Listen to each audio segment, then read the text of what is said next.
for a new Metrovania-inspired game? You know, one with lots of action and lots of platforming? If you answered yes, check out my review of The Legend of Icaro, coming up next on Mumbles. Ooh. Hi everyone, Mumbles here. I, like many people out there, love a good Metrovania-inspired game. A game that really pushes my limits and really makes me combine both platforming and action-adventure. I love those type of games. So on today's episode of Mumbles, I'm bringing you one. Today we review The Legend of Icaro. We are first going to jump into the actual description of this game, so let's get to it. Moving on to the description-wise, this game reads, The Legend of Icaro. The gods are dead, but some live inside. Immerse yourself in a great adventure, face the titans of the future, to free men from the empire of machines, unravel the mysteries of this amazing world, and write the Legend of Icarus. The Legend of Icaro, soon available for Microsoft Xbox console, a Metrovania inspired by futuristic post-apocalyptic world. Set in the future after a war between machines and humans ended. It tells the story of Icarus, the android son of a pair of scientists known as the Magnaut Forces. He will have to overcome a world full of dangers and infinitely powerful beings to free the human race from the control of the machines. At the time of this review, this game can be picked up for Xbox for a price of $15.99. Now I'm going to move on into my gameplay section, but before I do that, I do have to ask, please subscribe to MumblesVideos, and thank you guys all so much for the support. You are amazing. On to my gameplay section. We now move on into the gameplay section, and I have to say, this is one of those games that I am extremely glad that I had some sort of description to read, because when it comes to story-wise, I'm completely perplexed as to what's going on. What I can describe to you is the actual gameplay itself. This game basically plays out as a Metrovania-inspired game.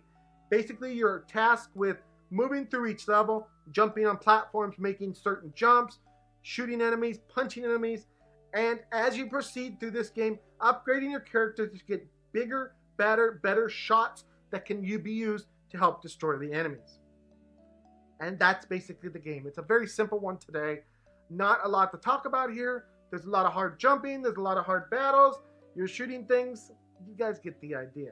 And now move on to the cons. And the first con is that the story in this game is an absolute mess. Having played this game, I literally could not accurately describe to you what the story is in a couple words. It just doesn't do a good job of explaining the story literally at all. The second con is that the platforming sections are kind of a mess.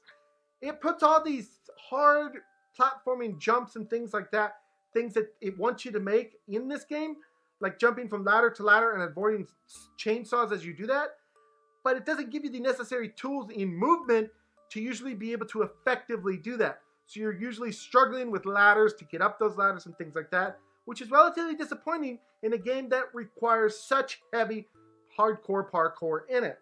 And the third con is the actual way that this game looks.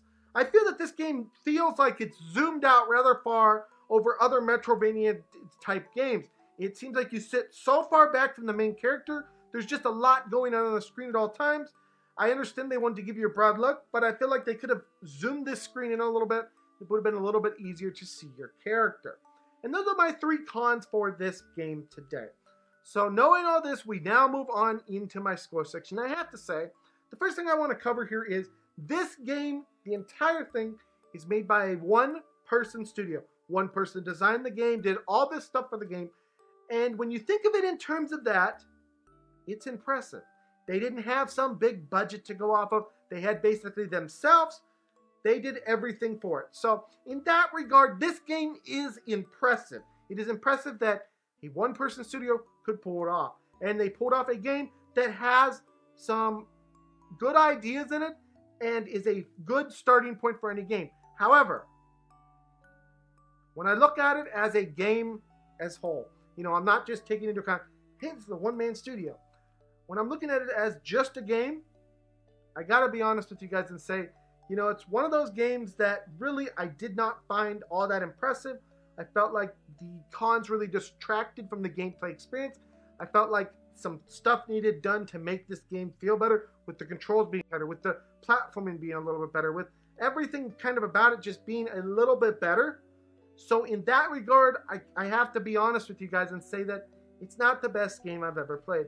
I am still extremely impressed that a one-man studio was able to pull off an ambitious game like this. But I also got to be fair with the score. So on today's episode of Mumbles, I am giving this game today a 4 out of 10 from me. It is still an impressive game for a one-man studio. If you want to support this person, I definitely recommend that you check them out because it's not a bad game. It's just there's other better games out there. Anyways, guys, that's been my review of The Legend of Icarus. I hope you guys all enjoyed this. Please smack the subscribe button, smack the like button, and smack all those buttons. And I'll see you guys all in the next video. Bye-bye, everyone. Take care.